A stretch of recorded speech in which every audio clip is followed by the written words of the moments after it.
दिल्ली में private schools की fees बढ़ाने से दिल्ली के लोगों में, उन स्कूलों में पढ़ने वाले बच्चों के माता पिता में हाहाकार मची हुई है। कई स्कूलों ने 30%, 40%, 50%, 60%, 80% तक अपनी फीस बढ़ाई है। तपती हुई गर्मी में 40 डिग्री टेम्परेचर में माता पिता स्कूलों के गेट के बाहर प्रोटेस्ट कर रहे हैं। कल तो एक महिला प्रोटेस्ट करते करते बेहोश भी हो गई, लेकिन स्कूल वालों ने गेट नहीं खोला, उनकी बात नहीं सुनी। ये वही प्राइवेट स्कूल हैं जिन्होंने भारतीय जनता पार्टी की जीत पर अपने स्कूलों के अंदर लड्डू बांटे थे। क्यों खुश थे वो इतना भारतीय जनता पार्टी की जीत से? क्योंकि उनको पता था कि पिछले 10 साल से दिल्ली में माता पिता की, पेरेंट्स की हक की सरकार चल रही थी और उन्हें अब पता चल गया कि अब भारतीय जनता पार्टी की जीत से प्राइवेट स्कूल के मालिकों की सरकार आ गई है। कल सौरभ भारद्वाज जी ने एक बहुत बड़ा खुलासा तथ्यों के साथ किया कि किस तरह से प्राइवेट स्कूल एसोसिएशंस के अध्यक्ष भरत अरोड़ा जी भारतीय जनता पार्टी के पदाधिकारी हैं। मुख्यमंत्री रेखा गुप्ता जी के चुनाव में, प्रचार में उन्होंने मुख्य भूमिका निभाई। भारतीय जनता पार्टी के लिए चुनाव में वोट मांगे। तो ये बिल्कुल साफ है कि भारतीय जनता पार्टी में और प्राइवेट स्कूल के मालिकों में साठ गांठ है और वो साठ गांठ भरत अरोड़ा जी के माध्यम से चलती है।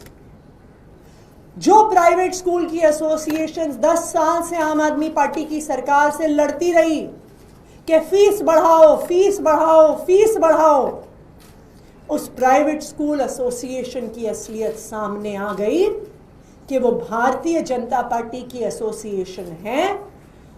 इन प्राइवेट स्कूल के मालिक ना सिर्फ भारतीय जनता पार्टी के समर्थक हैं, बल्कि भारतीय जनता पार्टी के सदस्य हैं। इसी वजह से दिल्ली के प्राइवेट स्कूलों की फीस बेतहाशा बढ़ रही है। इसी संदर्भ में, इस 60 गांठ के संदर्भ में एक बहुत बड़ी खबर हमें मिली है, विश्वसनीय सूत्रों से मिली है कि 6 अप्रैल को, संडे को दोपहर 1 बजे आशीष सूद जी के निवास पर उनकी मीटिंग प्राइवेट स्कूल के मालिकों से हुई है। इस मीटिंग में प्राइवेट स्कूल के मालिकों को आश्वासन दिया गया है कि उनके खिलाफ कोई भी कड़ी कार्रवाई नहीं होगी।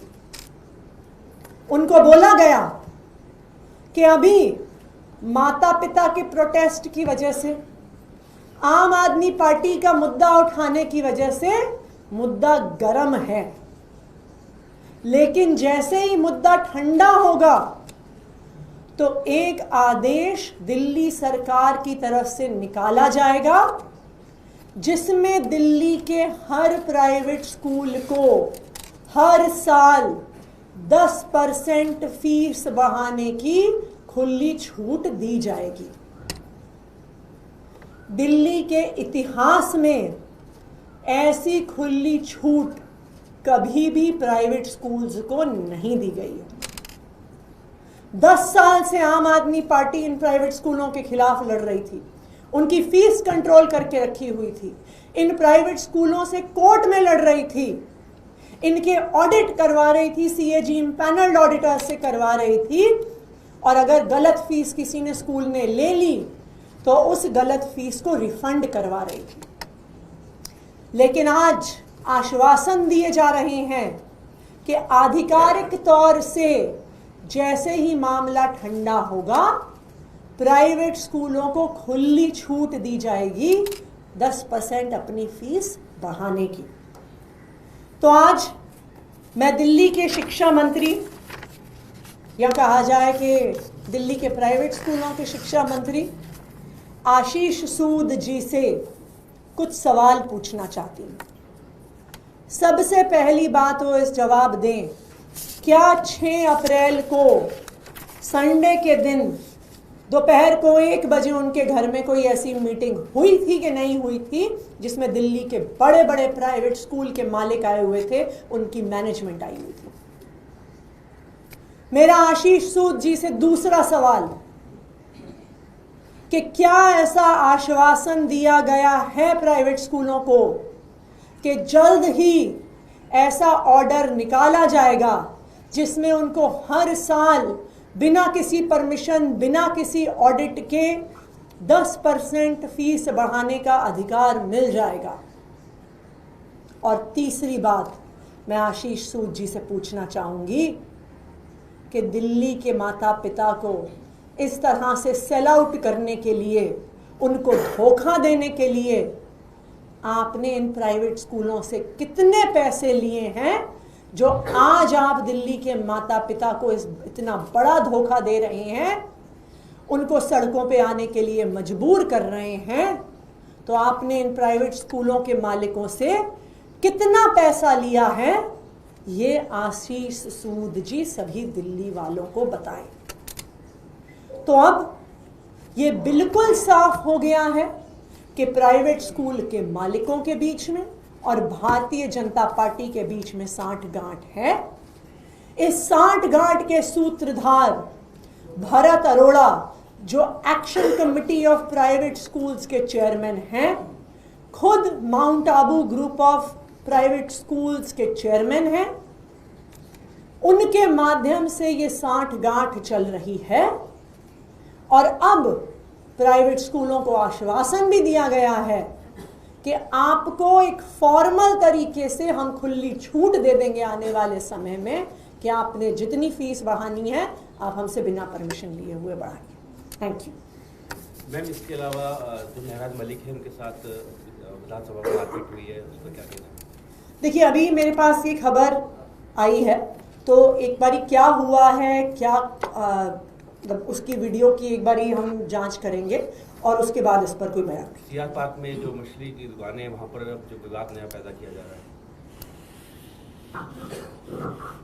मैं भारतीय जनता पार्टी से ये पूछना चाहूंगी कि उन गरीब मछली बेचने वालों से सवाल करने के बजाय वो क्यों डीडीए से, जो उनकी केंद्र सरकार चलाती है, उस डीडीए ने जिसने वहां पे वो मार्केट बनाई, उस डीडीए ने जिसने उन मछली बेचने वालों को वहां पे दुकानें अलॉट करी, अगर आप में हिम्मत है, अगर आप चाहते हैं कि वहां पे मछली बिक्री बंद हो, तो आप डीडीए के पास क्यों नहीं जाते हैं? आप डीडीए से परमिशन रिवोक करवाइए। आपको उन गरीब छोटे से दुकानदारों पे जुर्म करने के अलावा, उन पर अत्याचार करने के अलावा आपका कोई आशय नहीं है। और मैं तो ये भी कहूँगी, इसके पीछे तो शायद उनकी उगाही करने की इच्छा हो, क्योंकि आखिरकार जब डीडीए ने मार्केट बनाई, डीडीए ने दुकानें अलॉट करी, फिश मार्केट के लिए करी, तो उन बेचारे गरीब दुकानदारों पे अत्याचार करने से क्या वो बदलने वाला है? वो तो बदलेगा तभी जब भारतीय जनता पार्टी की डीडीए कुछ करती है। तो मेरे हिसाब से शायद ये सिर्फ उगाही के ही प्रयास है। Thank you.